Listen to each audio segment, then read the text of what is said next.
Hello दोस्तों, आप सभी का स्वागत है समसामयिक घटना चक्र के इस ऑनलाइन प्लेटफॉर्म पर। आज मैं अपने इस वीडियो में आप सभी का स्वागत करता हूं। मैं मोहित आज आपको बताऊंगा 31 जनवरी 2025 के जो महत्वपूर्ण खबरें रही हैं पत्र पत्रिकाओं में, विभिन्न वेबसाइट पे, चाहे वो पीआईबी हो, दैनिक जागरण हो, द हिंदू हो, इंडियन एक्सप्रेस हो, एएनआई हो या डीडी न्यूज हो, सभी की खबरों पर यहां पर हम लोग चर्चा करते हैं। और ये आपके परीक्षा के दृष्टिकोण से देखा जाए तो प्रीलिम्स के लिए इंपॉर्टेंट फैक्ट जो होते हैं वो आपको इसी वीडियो में मिल जाते हैं। साथ ही साथ मेंस के लिए जो वैल्यू एडेड मटेरियल होते हैं वो भी आपको इसी वीडियो में मिल जाते हैं। तो आइए हम लोग स्टार्ट करते हैं 31 जनवरी 2025 के इंपॉर्टेंट करंट अफेयर। स्टार्ट करने से पहले आप लोगों को मैं बताना चाहूंगा, ब्रेकिंग अनाउंसमेंट है आपके लिए, घटना चक्र लाया है आपके लिए आरो यारो नवधारा बैच। इस बैच की खासियत क्या है, इस पर एक वीडियो ऑलरेडी पड़ा हुआ है, लेकिन मैं एक बार फिर से आपको बताता हूं आरो यारो नवधारा बैच के बारे में। ठीक है, यहां पर आपको मिलेगा पूरा आरो यारो का जो कंप्लीट पैकेज है, उसमें मिलेगा आपको जो पूरा कोर्स है, पूरे कोर्स का वीडियो लेक्चर के फॉर्म में complete coverage, to the point notes आपको मिलेंगे, to the point class notes मिलेंगे, साथ ही साथ उसी क्लास पर आधारित आपको क्विज भी मिल जाएगा। और यहां पर 5 फुल लेंथ टेस्ट ऑनलाइन दिए जाएंगे, जिसमें सामान्य अध्ययन और सामान्य हिंदी जो जिस तरह नया पैटर्न है उसी नए पैटर्न पर आपको दिया जाएगा। साथ ही साथ जो कंटेंट है, कंटेंट में आपको क्या दिया जाएगा, पीडीएफ तो टू द पॉइंट नोट्स तो आपको दिए ही दिए जाएंगे, उसके साथ साथ में जी का 2025 की जो नवीनतम संस्करण है, साथ ही साथ करंट क्विज और दृष्टि मैगजीन की निःशुल्क पीडीएफ भी आपको प्रदान की जाएगी। और यहीं पर खास बात क्या है कि ये बैच जो डिजाइन किया गया है, इसमें यूपी स्पेशल, एग्रीकल्चर, जनगणना और कंप्यूटर पर अति महत्वपूर्ण क्विज भी आपको करवाए जाएंगे। और साथ ही साथ परीक्षा के पूर्व, ठीक है, यहां पर स्पेशल क्विक रिवीजन सीरीज भी आपको करवाया जाएगा, जिससे कम समय में आप अपनी तैयारी को अंतिम रूप दे सकते हैं। ठीक है, ये हमारा क्रैश कोर्स है। इसको ज्वाइन करने के लिए डिस्क्रिप्शन में कमेंट बॉक्स में आप जाइएगा, पिन कमेंट देखिएगा, वहां पर एक लिंक दिया हुआ है, कम्युनिटी आप ज्वाइन कर सकते हैं। साथ ही साथ जो हमारा फिर इससे संबंधित जो आपको जानकारी है वहां पर कम्युनिटी में आपको मिल जाएगी। ठीक है, तो चलिए स्टार्ट करते हैं। देखते हैं जो 31 जनवरी का दिन होता है, इसको जेब्रा दिवस के रूप में मनाया जाता है। और देखिए इंपॉर्टेंट क्यों हो जाता है, ठीक है, ये सारे दिवस वगैरह इंपॉर्टेंट क्यों हो जाते हैं। ऐसे दिवस जो 31 जनवरी का दिन होता है, इसको जेब्रा दिवस के रूप में मनाया जाता है। मैं आपको पहले बता दूं, ऐसे दिवस आपके परीक्षा के दृष्टिकोण से बहुत ही महत्वपूर्ण हो जाते हैं। जैसे हाथी दिवस कब मनाया जाता है, टाइगर दिवस कब मनाया जाता है, डॉल्फिन दिवस कब मनाया जाता है, उसी प्रकार जेब्रा दिवस कब मनाया जाता है, ये आपके परीक्षा के दृष्टिकोण से बहुत ही महत्वपूर्ण है, याद रखिएगा। तो हर साल 31 जनवरी को अंतरराष्ट्रीय जेब्रा दिवस मनाते हैं। ठीक है, जो हर साल 31 जनवरी का जो दिन होता है, इसको अंतरराष्ट्रीय जेब्रा दिवस के रूप में सेलिब्रेट किया जाता है। इसका उद्देश्य क्या है, जेब्रा को लेकर जागरूकता फैलाना इसका मुख्य उद्देश्य होता है। विशेषज्ञों के मुताबिक जेब्रा अधिकतर अफ्रीकी देशों, केनिया और इथोपिया के अर्ध रेगिस्तानी इलाकों में, नामीबिया, अंगोला और दक्षिण अफ्रीका के पहाड़ी इलाकों में पाए जाते हैं। ठीक है, तो यहां पर जो देखा जाए तो जेब्रा जो होते हैं ये मूल रूप से अफ्रीका महाद्वीप में पाए जाते हैं, वहीं के ये मूल निवासी है। ठीक है, तो यहां पर जेब्रा से संबंधित आपके परीक्षा के दृष्टिकोण से जो इंपॉर्टेंट पॉइंट्स थे वो मैंने आपको बता दिया। दिवस याद रखना, 31 जनवरी जो होता है मनाया जाता है यहां पर, ठीक है, जेब्रा दिवस। अब आपको कमेंट में बताना है कि टाइगर दिवस किस दिन मनाया जाता है, कमेंट करके बताइएगा। चलिए आते हैं अपनी खबरों पे। पहली खबर क्या है, त्रिपुरा के मुख्यमंत्री के नाम पर केजीएमयू में मिलेगा स्वर्ण पदक। जो केजीएमयू है, ठीक है, king George medical college and university जो है लखनऊ का, यहां पर मुख्यमंत्री जो त्रिपुरा के हैं माणिक शाह, इनके नाम पर एक स्वर्ण पदक प्रदान किया जाएगा। तो देख लेते हैं, यहां पर लखनऊ स्थित king George medical university, KGMU short में इसको कहते हैं, ने त्रिपुरा के मुख्यमंत्री माणिक शाह के नाम पर एक स्वर्ण पदक शुरू करने की घोषणा की है। ठीक है, तो यहां पर ये है माणिक शाह, त्रिपुरा के मुख्यमंत्री हैं, और इनके नाम पर केजीएमयू ने एक स्वर्ण पदक स्टार्ट किया है कि स्वर्ण पदक इनके नाम पर दिया जाएगा। ये आपके परीक्षा के दृष्टिकोण से बहुत महत्वपूर्ण हो जाता है, यूपी स्पेशल के दृष्टिकोण से भी इंपॉर्टेंट है ये। ठीक है, याद रखना।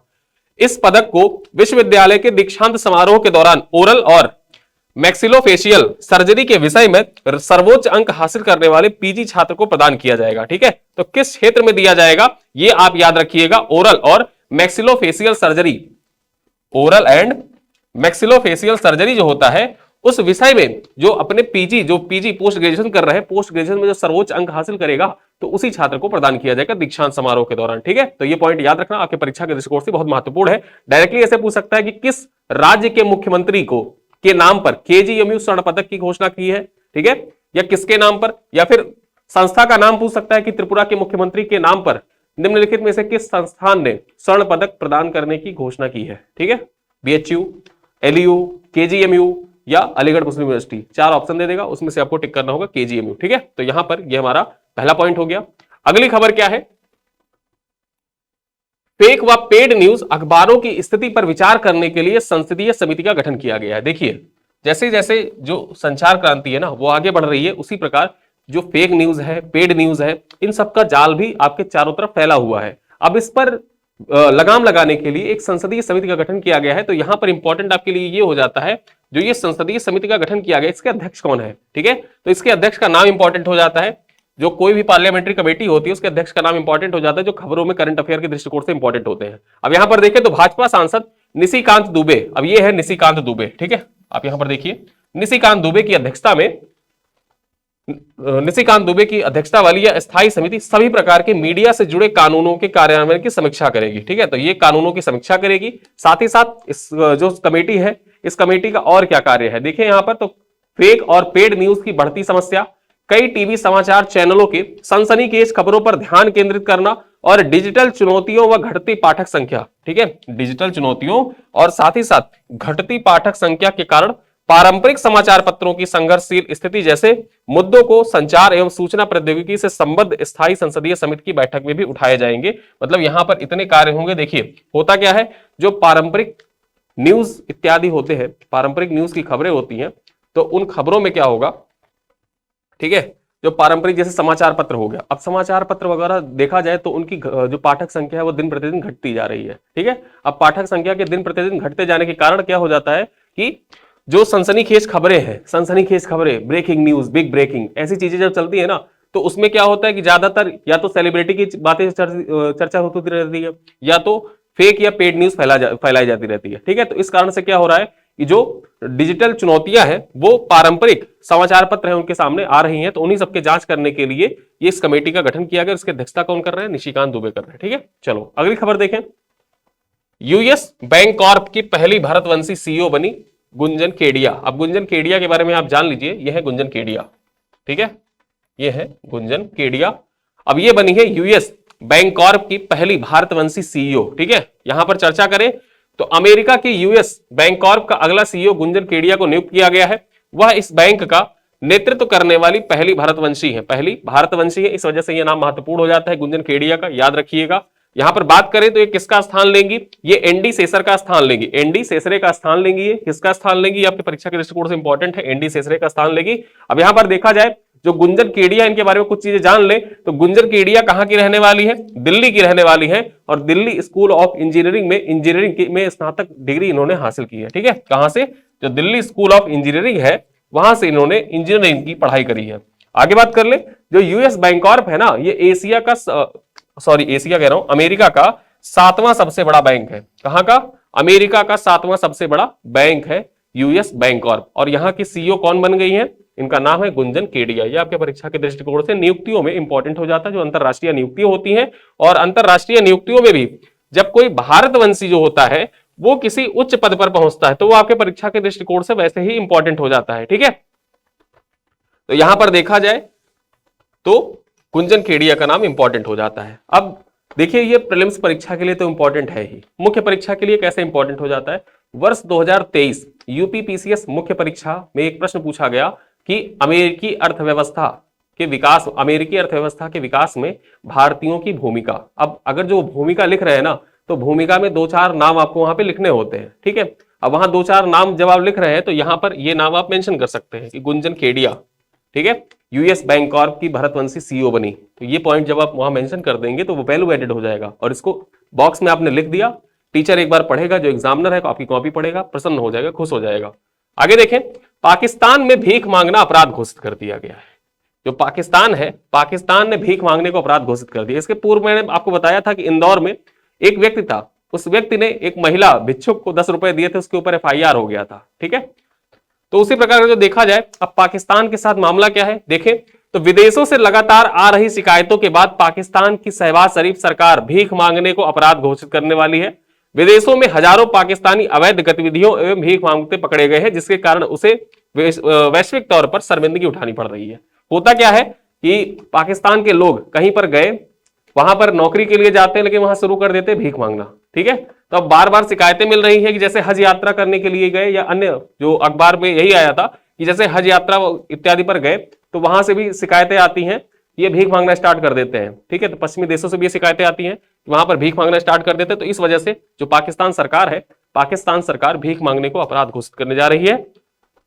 पाकिस्तान के आंतरिक मंत्रालय ने गुरुवार को मानव तस्करी रोकथाम संशोधन विधेयक 2024 की धारा 3 में संगठित भीख मांगना शब्द जोड़कर प्रस्ताव पर फैसला लिया। यानी कि जो यहाँ का, ठीक है, संगठित मानव तस्करी रोकथाम संशोधन विधेयक 2024 है, उसमें धारा 3 में संगठित भीख मांगने को अपराध मतलब अपराध मान लिया गया है। अब यहां पर एक बात नोट करें तो भीख मांगते हुए पकड़े गए पाकिस्तानी नागरिकों के बढ़ते मामले के बारे में विशेष रूप से खाड़ी सहयोग परिषद, इराक और मलेशिया की ओर से कई शिकायतें मिली हैं। ठीक है, तो यहां पर देखा जाए विशेष रूप से जो मुस्लिम बाहुल्य क्षेत्र है, मुस्लिम बाहुल्य देश है, उन्हीं देशों से ही शिकायत आ रही है कि पाकिस्तान के लोग यहां पर जाते हैं और वहां भीख मांगना स्टार्ट कर देते हैं। ठीक है, तो यहां पर देखा जाए, ये आपकी परीक्षा के दृष्टिकोण से इंपॉर्टेंट है, एग्जाम के लिए पूछ सकता है डायरेक्टली कि हाल ही में किस दक्षिण पश्चिम एशिया, मतलब किस साउथ ईस्ट एशिया के देश ने भीख मांगने को अपराध घोषित किया है। ठीक है, तो वहां पर आपको याद आ जाएगा कि इंदौर में भी ऐसा हुआ था।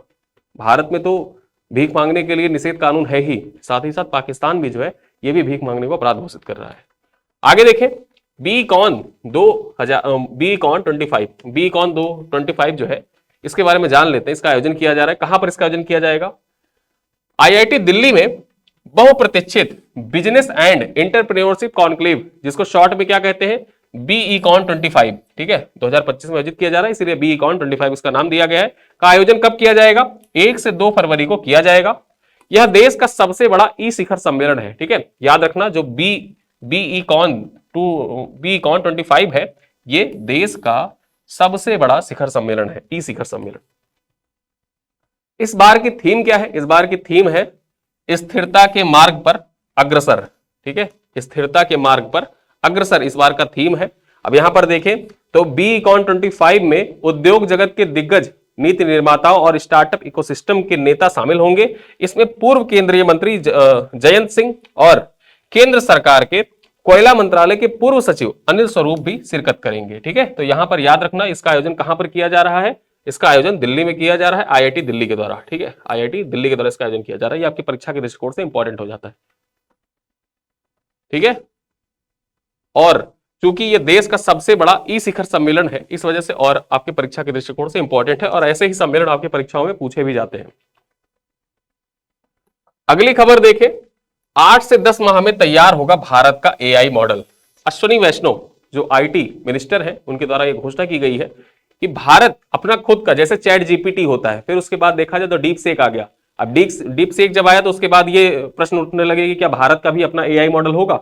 तो वहां पर देखा जाए तो भारत के जो मंत्री हैं अश्विनी वैष्णव, इन्होंने क्या कहा है? इन्होंने कहा है कि अगले 8 से 10 महीने में तैयार हो जाएगा भारत का स्वयं का एआई मॉडल। अब यहां पर देखें तो भारत ने 30 जनवरी को एआई की अपनी विश्व स्तरीय आधारभूत मॉडल को तैयार करने का खाका पेश किया है। देश का एआई मॉडल चैट जीपीटी और चीन के हाल ही में लॉन्च हुए डीप सीक की कड़ी चुनौती देगा। ठीक है, ऐसा इनका कहना है। बात कर ले इसके बारे में तो अश्विनी वैष्णव ने देश में एआई मॉडल का ब्लूप्रिंट पेश करते हुए कहा कि इस पहल के तहत स्टार्टअप और शोधकर्ताओं के इस्तेमाल के लिए 18,693 जीपीयू का मतलब क्या होता है, फुल फॉर्म क्या होता है, आपसे पूछ सकता है आरओ में, ग्राफिक्स प्रोसेसिंग यूनिट। ठीक है, ग्राफिक्स प्रोसेसिंग यूनिट के साथ बेहद सस्ती सामान्य कंप्यूटिंग सुविधाओं से शुरू की गई है। यह पहल ऐसे समय में सामने आई है जब चीनी कंपनी डीपसीक ने सबको हैरान करते हुए अपने एआई मॉडल से चैट जीपीटी को पीछे छोड़ते हुए जो एप्पल का ऐप स्टोर है, ठीक है, आईओएस जिसको आप कहते हैं, जैसे एंड्रॉइड होता है, जो एंड्रॉइड फोन होते हैं, वैसे आईओएस जो होता है वो एप्पल का है। और वहीं पर देखा जाए तो वहां पर शीर्ष रैंक हासिल कर लिया है जो डीपसीक है, चैट जीपीटी को पीछे छोड़ दिया है रैंकिंग में। ठीक है, तो यहां पर यह खबर थी, यानी कि भारत का जो एआई मॉडल है वो 8 से 10 महीने में बनके तैयार हो जाएगा, ऐसा अश्विनी वैष्णव का कहना है। आगे देखें, अनुष्का ग्रेमी अवार्ड समारोह में प्रस्तुति देंगी। अब अनुष्का जो है इनके बारे में जान लेते हैं। तो ब्रिटिश अमेरिकी सितार वादक अनुष्का शंकर 1 फरवरी को लॉस एंजलिस में 67वें ग्रेमी अवार्ड के प्रस्तुतिकर्ता के रूप में भारत का प्रतिनिधित्व करेंगी। ठीक है, अब यहां पर देखा जाए जो ग्रेमी अवार्ड है ना, इस बार प्रदान किया जाएगा 67वें संस्करण का, और वहीं पर 1 फरवरी को लॉस एंजल्स में ये प्रदान किए जाएंगे। और भारत का प्रतिनिधित्व इसमें कौन कर रही है, प्रस्तुति कौन दे रही, भारत की ओर से अनुष्का शंकर दे रही हैं। वैश्विक मंच पर अपनी पहचान बनाने वाली भारतीय कलाकारों के लिए एक गौरवपूर्ण क्षण है। अनुष्का शंकर प्रसिद्ध भारतीय संगीतकार रविशंकर की बेटी है। यहां पर याद रखना, जो अनुष्का शंकर है ये जो प्रसिद्ध संगीतकार रविशंकर है उनकी पुत्री है। और यहां पर आप देख सकते हैं ये है अनुष्का शंकर, सितार वादक, प्रसिद्ध सितार वादक।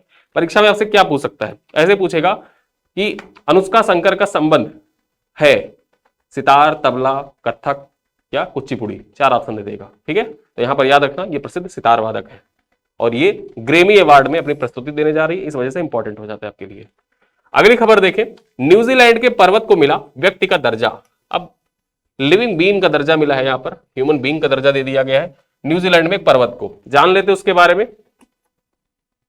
न्यूजीलैंड में कानून लाकर एक पर्वत माउंट तारानाकी, क्या नाम है इसका, नाम याद रखना, माउंट तारानाकी। ठीक है, इसको व्यक्ति का दर्जा दिया गया। यहां पर एक कानून लाया गया और कानून के माध्यम से इस पर्वत को, जो माउंट तारानाकी है, इसको ह्यूमन बीइंग का दर्जा दे दिया गया है। ठीक है, आगे बात करें, देश के लोग इसे अपना पूर्वज मानते हैं। जो पहाड़ है, इस पहाड़ को अपना पूर्वज मानते हैं। नए कानून के तहत पर्वत को एक इंसान की सभी अधिकार मिलेंगे। जो पर्वत है, इसको जैसे एक मानव को जो एक ह्यूमन राइट होता है ना, उसी प्रकार से इस पर्वत को भी राइट्स मिलेंगे। आगे बात करें, माउंट तारानाकी या तारानाकी मांगा, ठीक है, इसको तारानाकी मांगा भी कहते हैं, जिसे माउंट एगमोंट के नाम से भी जाना जाता है, न्यूजीलैंड के उत्तरी द्वीप पर पश्चिमी तट पर तारानाकी क्षेत्र में स्थित है। ठीक है, इसको अन्य एग्जाम आपसे पूछ सकता है कि माउंट, हाल ही में चर्चा में रहा, माउंट तारानाकी को अन्य किस नाम से जाना जाता है, तो यहां पर देखें तो माउंट एगमोंट के नाम से भी इसको जाना जाता है। ये याद रखना, आपकी ज्योग्राफी के लिए इंपॉर्टेंट हो सकता है। ठीक है, आगे बात करें, यह रुआपोहु पर्वत के बाद उत्तरी द्वीप का दूसरा सबसे ऊंचा पहाड़ है। यह रुआपोहु जो है, ये न्यूजीलैंड का जो उत्तरी द्वीप है उसका सबसे ऊंचा पर्वत है, और वहीं पर रुआपोहु पर्वत के बाद जो माउंट तारानाकी है, ये दूसरा सबसे ऊंचा पर्वत है न्यूजीलैंड का। तो ये आपके परीक्षा के दृष्टिकोण से बहुत ही महत्वपूर्ण हो जाता है, क्योंकि एक पर्वत है, उस पर्वत को, और न्यूजीलैंड से अक्सर देखिए सवाल पूछे जाते रहे। न्यूजीलैंड कोई भी ऐसा कुछ करता है ना नया सा, जैसे न्यूजीलैंड ने क्या किया था, सिगरेट पर बैन लगा दिया, यूपीपीसीएस ने पूछ लिया। ठीक है, उसके बाद न्यूजीलैंड से रिलेटेड 2021 में भी एक क्वेश्चन आया हुआ था, न्यूजीलैंड से करंट अफेयर से। तो वहां पर जो देखा जाए तो न्यूजीलैंड का ये जो पर्वत है ना, इसको, जिसको व्यक्ति का दर्जा मिला है, ठीक है, इसके बारे में जाने रहिएगा, एग्जाम में आपके डायरेक्टली पूछ सकता है ये। अगली खबर देखें, राष्ट्रीय महिला आयोग का 33वां स्थापना दिवस। राष्ट्रीय महिला आयोग का 33वां स्थापना दिवस। यहां पर राष्ट्रीय महिला आयोग से संबंधित एक प्रश्न आपके लिए, राष्ट्रीय महिला आयोग की पहली अध्यक्ष कौन थी? पहली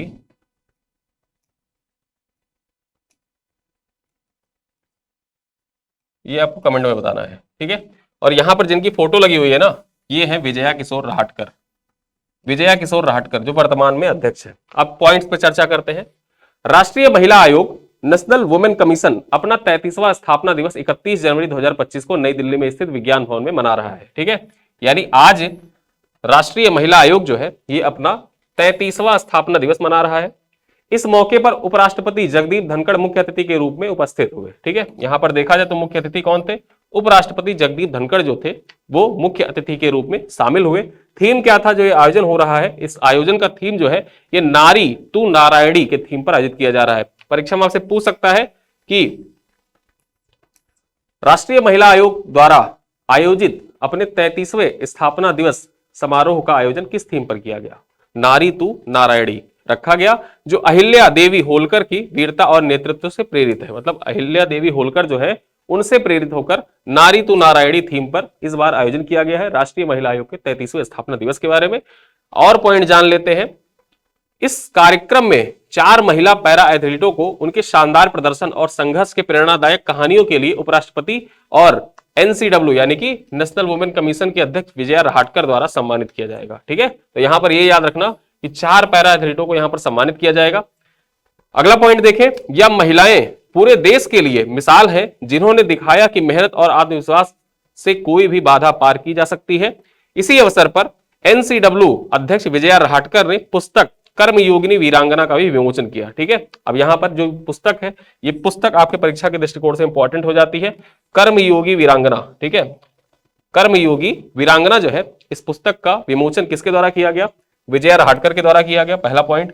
दूसरा पॉइंट, इससे रिलेटेड कथन कांडों में क्वेश्चन पूछ सकता है कि सीधे सीधे पूछे आपसे, राष्ट्रीय महिला आयोग का 33वां स्थापना दिवस वर्ष 2025 में सेलिब्रेट किया गया, 31 जनवरी 2025 को सेलिब्रेट किया गया, और इसी दौरान कर्मयोगिनी वीरांगना पुस्तक का विमोचन किया गया। दोनों कथन आपको दे सकता है। ठीक है, तो यहां पर दोनों कथन सही हो जाएगा, या फिर जो थीम है थीम पर भी कथन कांड में क्वेश्चन पूछा जा सकता है, ये याद रखिएगा। तो यहां पर क्या क्या चीजें पता चली, देखिए पहले तो यह पता चल गया कि इस बार जो सेलिब्रेट किया गया वो 33वां स्थापना दिवस था। कब सेलिब्रेट किया गया? 31 जनवरी 2025 को सेलिब्रेट किया गया। मुख्य अतिथि कौन थे? जगदीप धनखड़ थे। ठीक है, और इस बार का थीम क्या था? नारी तू नारायणी इसका थीम था। 4 पॉइंट पता चल गया। यही इसी अवसर पर 4 पैरा एथलीटों को सम्मानित किया गया, 5 पता चल गया। अध्यक्ष कौन है? विजया राहटकर है, 6 पता चल गया। ठीक है, और 7वां क्या है? कर्मयोगिनी वीरांगना जो पुस्तक है उसका विमोचन किया गया, 8 पता चल गया यहाँ पर। ठीक है, तो यहाँ पर इतने पॉइंट आपके परीक्षा के दृष्टिकोण से पता चल गए इसी स्लाइड से। ठीक है, तो इंपॉर्टेंट है, याद रखिएगा। अगली खबर देखें, आईपीएस जीपी सिंह ने संभाला सीआरपीएफ के महानिदेशक का पदभार। ठीक है, आपके परीक्षा के दृष्टिकोण से इंपॉर्टेंट। देखें ज्ञानेंद्र प्रताप सिंह के बारे में, वरिष्ठ आईपीएस अधिकारी है ज्ञानेंद्र प्रताप सिंह। इन्होंने केंद्रीय रिजर्व पुलिस बल सीआरपीएफ के नए महानिदेशक का पदभार संभाल लिया है। उन्होंने गुरुवार को विशेष महानिदेशक विपुल कुमार से यह जिम्मेदारी ली जो कार्यवाहक के रूप में कार्य कर रहे थे।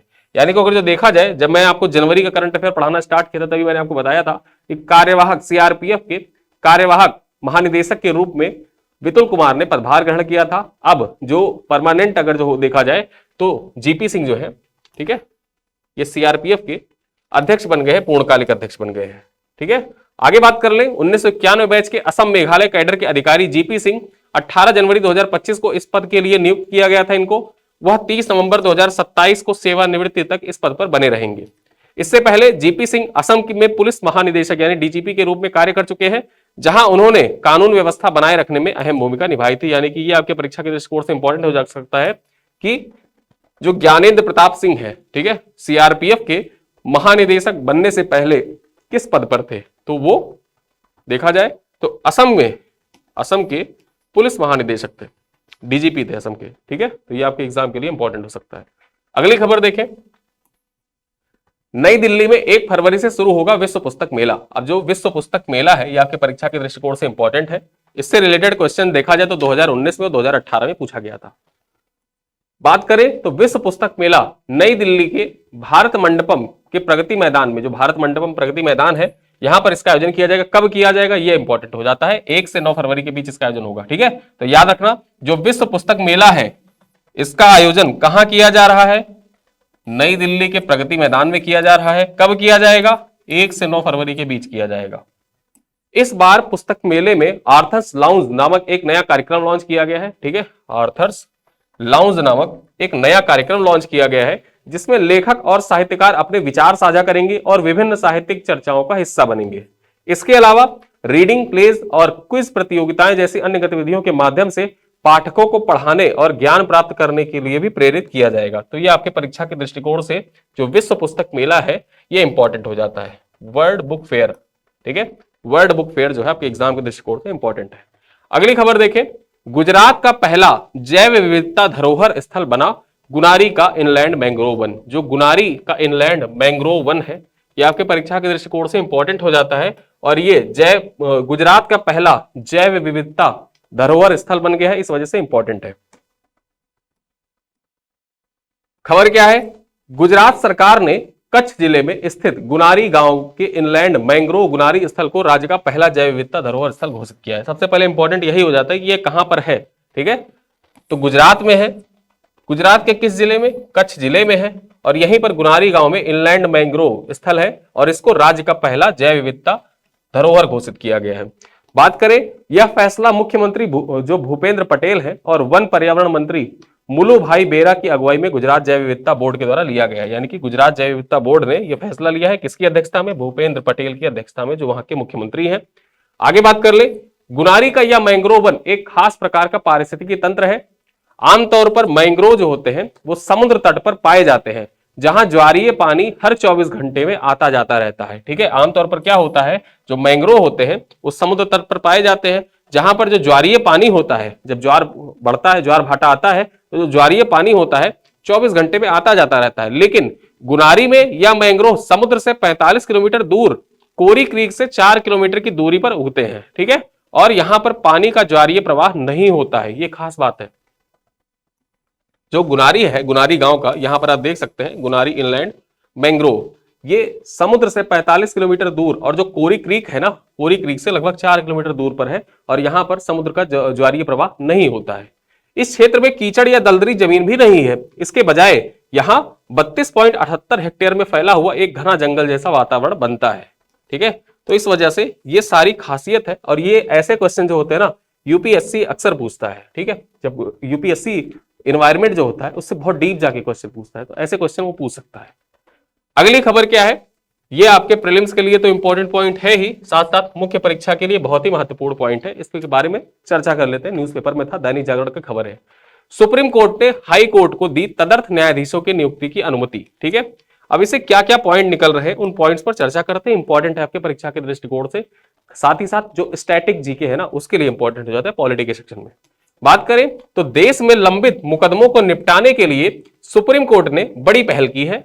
हाई कोर्ट में लंबित 18 लाख से अधिक आपराधिक मामलों के मद्देनजर सुप्रीम कोर्ट ने सभी हाई कोर्ट को तदर्थ जजों की नियुक्ति को गुरुवार को अनुमति प्रदान कर दी है। यानी कि सुप्रीम कोर्ट ने कहा है जो हाई कोर्ट में मामले लंबित है ना, उन मामलों को निपटाने के लिए हाई कोर्ट तदर्थ न्यायाधीशों की नियुक्ति कर सकता है। बात करें यहां पर, सुप्रीम कोर्ट ने तदर्थ जजों की नियुक्ति पर अपने पूर्व के फैसले पर लगाई गई शर्तों में ढील प्रदान की है। कुछ शर्तें थी, उन शर्तों पर ढील प्रदान की गई है जिससे जो न्याय व्यवस्था है उसको मजबूती प्रदान हो, और साथ ही साथ जो हाई कोर्ट में लंबित मामले हैं ना उनकी संख्या जो है वो धीरे धीरे कम की जा सके।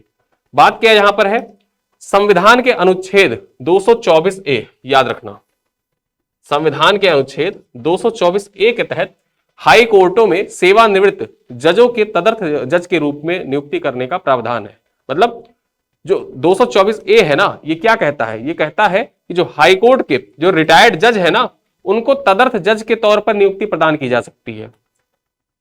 कोर्ट ने क्या कहा है, सुप्रीम कोर्ट ने, कि प्रत्येक हाई कोर्ट 2 से 5 तदर्थ जजों की नियुक्ति कर सकता है। प्रत्येक हाई कोर्ट जो है ये 2 से 5 तदर्थ जजों की नियुक्ति कर सकता है।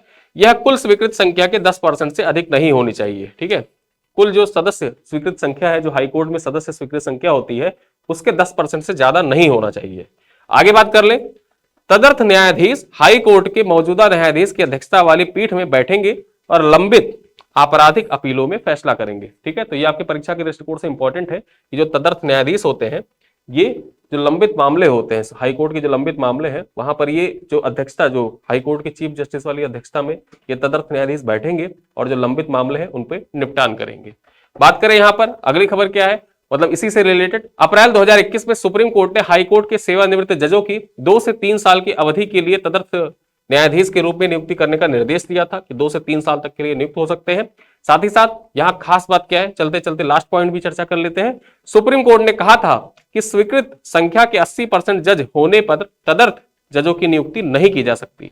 यानी कि जो शर्त थी, सुप्रीम कोर्ट ने जो शर्त निर्धारित किया था 2021 में, उसमें क्या कहा था, अगर जो स्वीकृत संख्या है, जैसे मान लीजिए कि एक हाई कोर्ट है और वहां पर स्वीकृत संख्या है कि 100 जज होने चाहिए, लेकिन अब वहां पर देखा जाए 75 जज हैं, तब तो आप तदर्थ न्यायाधीश की नियुक्ति कर सकते हैं।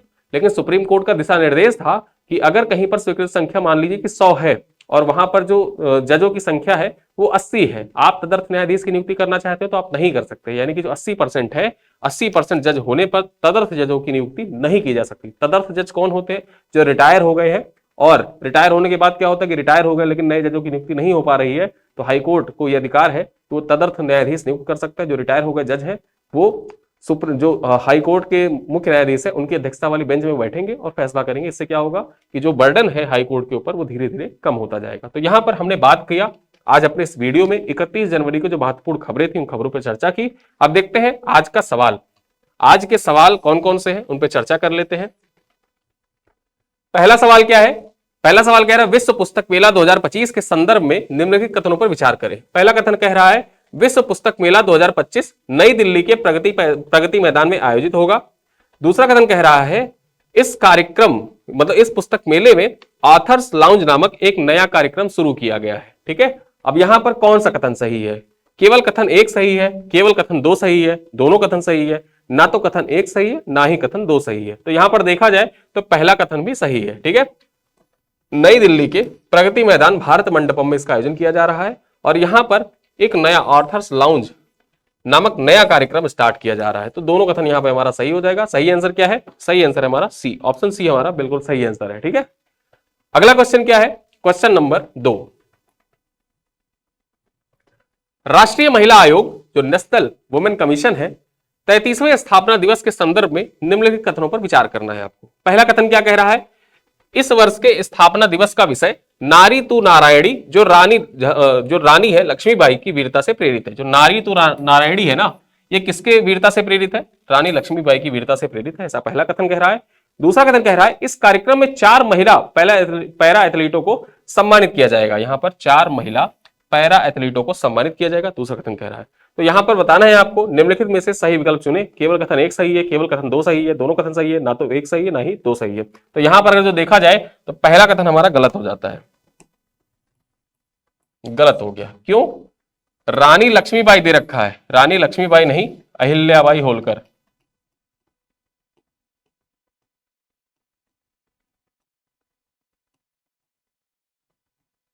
अहिल्याबाई होलकर, ठीक है।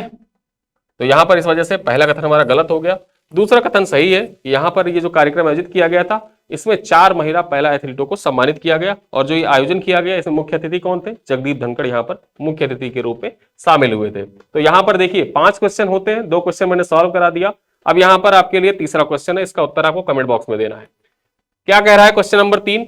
न्यूजीलैंड में किस पर्वत को व्यक्ति का दर्जा दिया गया है? न्यूजीलैंड में कौन सा पर्वत है जिसको एक व्यक्ति का दर्जा दिया गया है? माउंट कुक, माउंट तारानाकी, माउंट रुआपोहू या माउंट विक्टोरिया? तो ये 4 ऑप्शन आपके समक्ष दे रखे हैं।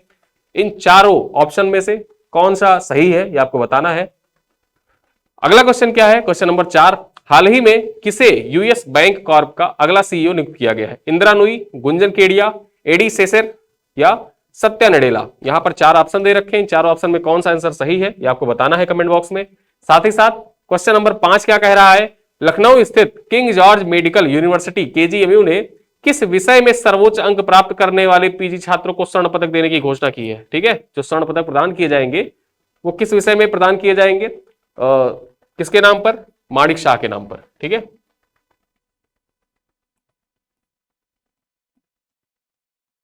माणिक शाह के नाम पर, ठीक है, माणिक शाह के नाम पर स्वर्ण पदक देने की घोषणा की गई है।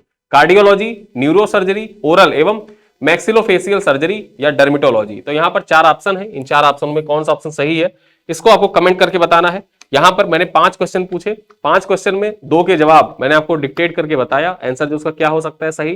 3 क्वेश्चन मैंने आपके लिए छोड़ा है जिसका उत्तर आपको कमेंट बॉक्स में देना है। वीडियो कैसा लगा आप बता सकते हैं। और यहां पर एक प्रश्न मेरा यह भी है, आप लोग जैसे हमारा वीडियो जो आता है शाम को 7:30 बजे आता है, आप में से कितने लोग ऐसे हैं जो ये चाहते हैं कि वीडियो हमारा मॉर्निंग में आया करे पर डे? जैसे 1 तारीख से कल 1 फरवरी होगा, ठीक है, 2 फरवरी होगा, तो ऐसे कितने लोग हैं जो ये चाहते हैं कि वीडियो इसी टाइम पर आए? आप बता सकते हैं कमेंट बॉक्स में कि वीडियो का टाइमिंग जो है ये 7:30 बजे जो हमारा आता है यही ठीक है, या हम इसको मॉर्निंग में 7:30 बजे कर दें, ठीक है। तो जैसा आपका जो विचार होगा कमेंट बॉक्स में अपना विचार लिखिएगा, ठीक है। और इसमें हम लोग विचार करेंगे कि आपको जो करंट अफेयर की क्लास है ये मॉर्निंग में मिलती रहे या इसी टाइम पे मिलती रहे। और कोई कमेंट होगा, कोई फीडबैक होगा, कुछ होगा, अगर जो आपका कोई क्वेरी होगी तो आप कमेंट में लिख सकते हैं। साथ ही साथ मैंने आपको नव्य धारा बैच के बारे में बता ही दिया है, नव्य धारा बैच का पूरा डिटेल आपको पिन कमेंट में मिल जाएगा, वहां पे आप जाके पूरा जो हमारा कम्युनिटी है कम्युनिटी को ज्वाइन कर सकते हैं, बैच आप परचेज कर सकते हैं, नाम मात्र फीस है। और साथ ही साथ खास बात क्या है कि आपने कभी ऐप पर कुछ परचेज किया होगा तो वहां पर आपको डिस्काउंट कूपन मिलने के साथ डिस्काउंट कूपन आप लगा सकते हैं, जिससे आपको बैच नॉमिनल फीस में मिल जाएगी, ठीक है। तो इसी के साथ ये वीडियो मैं यहीं पर समाप्त करता हूं, मिलते हैं अगले वीडियो में, तब तक के लिए बहुत बहुत धन्यवाद।